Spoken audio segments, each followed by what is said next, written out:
గతిలేని భర్తకు మతిలేని భార్య. పూర్వం ఒక ఊర్లో ఒక ఆలు మగడు ఉండేవాళ్ళు. ఒకనాడు మొగుడికి గారెలు తినాలని ఆశ పుట్టి భార్య దగ్గరికి వచ్చి, సామాగ్రి తెస్తాను, గారెలు చేసిపెట్టు అన్నాడు.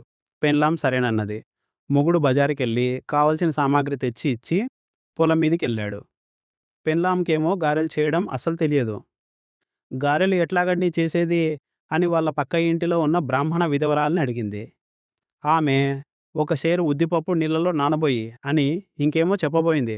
ఓస్ నాకు తెలిసిందిలే అని పైమాట వినకుండా ఇంటికి వచ్చి నీళ్ళలో పప్పును నానబోసింది. అవతల ఏం చేయాలనో తెలియలేదు. మళ్ళీ పక్క ఇంటామె దగ్గరికి పోయి అడిగింది. ఆమె ఆ పప్పును వడబోసి అని ఇంకేమో చెప్పబోయింది. ఈ మాట కూడా పై మాటలు వినిపించుకోకుండా ఓస్ ఇక తెలిసిందిలే అని ఇంటికి పోయి పప్పు వడబోసింది. కానీ తర్వాత ఏం చేయాలో తెలియలేదు. మళ్ళీ పక్కింటామెను పోయి అడిగింది.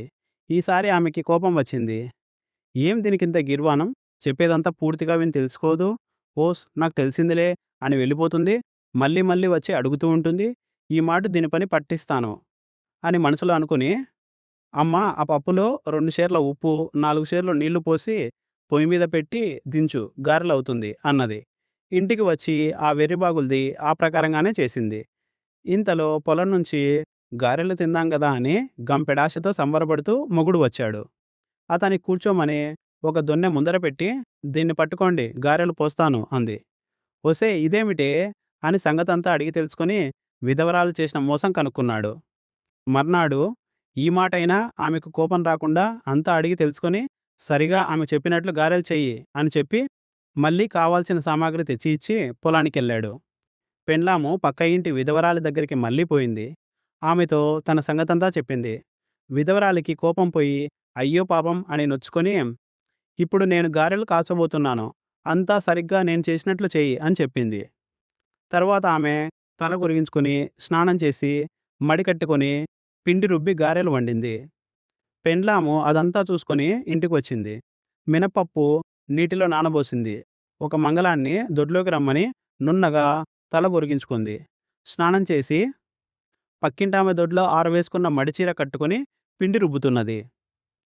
మరి కాసేపటికి మొగుడు పొలం నుంచి ఇంటికి వచ్చి ముసుగు పెట్టుకొని పిండి రుబ్బుతున్న తన భార్యను చూసి పక్కింటి విధవరాలనుకుని, ఏమే అయ్యో పాపం పక్కింటామె చేత పని చేయిస్తున్నావా అని ఇంటివైపు చూసి అడిగాడు. అదేమిటండి ఎలాగంటారు? బామ్మగారిని కష్టపెట్టి పని చేయించుకోవడానికి నేనేం వెర్రిదాన్నా అంటూ ముసుగు తీసేసి భర్త వైపు తిరిగింది. భార్య అవతారం చూడగానే భర్త, ఒసేయ్ నీకిదేం పోగాలమే, నేను బతికుండగానే బుర్ర కొరిగించుకున్నావు అంటూ గొల్లుమన్నాడు. భార్యకు ఎక్కడ లేని ఉక్రోషం వచ్చింది. చాలండి ఎంత చేసినా ఇంతే మీరు. బామ్మగారు చేసిందల్లా జాగ్రత్తగా చూసి గారెలు వండటం నేర్చుకోమంటిరి. సరే కదా అని ఆవిడగారు చేసినట్లే నేను చేశాను. ఇక నన్నెందుకు తిట్టిపోస్తారు అంటూ ఆ వెర్రిబాగుల భార్య కన్నీళ్ళెట్టుకుంది. పాపం ఆ బ్రాహ్మడు మళ్ళీ గారెలు చేయమని అడిగిన పాపాన పోలేదు.